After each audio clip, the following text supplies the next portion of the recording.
After the death of Queen Elizabeth, Charles III inherited a fortune estimated at $500 million, in addition to $42 billion in assets.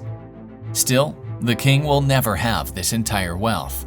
So, how much money does the king really own? Will we hear him complaining about financial struggles like his father did in 1969? I declare bankruptcy!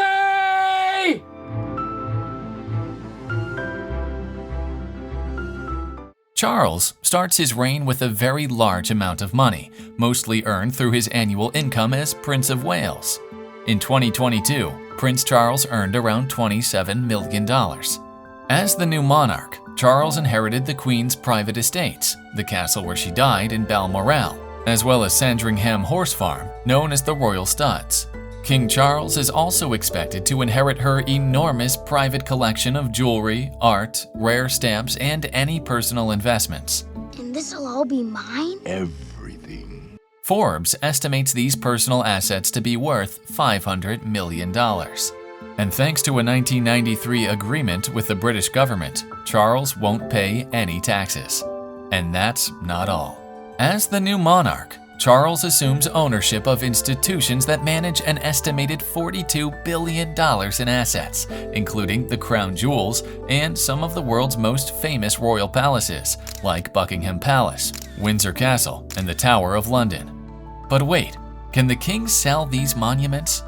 If you were looking to buy, we are unfortunate to disappoint you. The king's assets are held in trust for his successors and the nation, meaning they can't actually be sold. It's not even usable anymore. The single most profitable asset held by King Charles is the Crown Estate, a real estate portfolio estimated at $17.5 billion in net assets. These real estates include Regent Street, London's prime shopping destination, as well as Ascot Racecourse and virtually the entire seabed of the UK. In 2022, the Crown Estate's net profit grossed $361 million.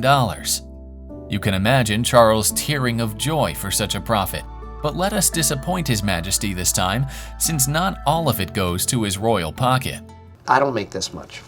The Crown Estate revenue goes to the British Treasury, and the royal family only receives a cut. It's an allowance called the sovereign grant, equal to 25% of the net profit for the financial year, 2 years earlier. For example, 2022's sovereign grant was based on the Crown Estate's net profit in the 2019-20 financial year. It amounted to $99.6 million. In addition to the grant, a 10% cut of that net profit is set aside for maintaining Buckingham Palace, and an additional 15% is used to finance the royal family's annual travel, official events, housekeeping, and payroll. And those can become very expensive. For example, Prince William and Kate's visit to Belize, Jamaica, and the Bahamas in March was billed $260,000, including planning prior to the visit. In addition to the sovereign grant, Charles has other sources of income. As king, he also gains control of the Duchy of Lancaster, a private estate with $753 million in net assets that is owned in trust by the monarch. The duchy's profit goes directly to the king as an allowance called the Privy Purse. The Privy Purse covers any official expenditures, including physical security. In 2022, the profit from this grant was $24 million. Unlike the sovereign grant, Charles voluntarily agreed to pay income tax on the portion not used for official purposes. More money, more problems.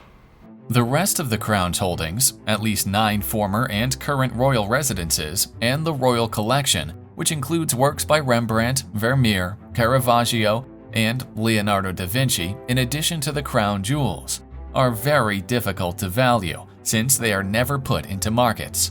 Different institutions estimate the combined value of these properties to be between $9.5 and $12.7 billion.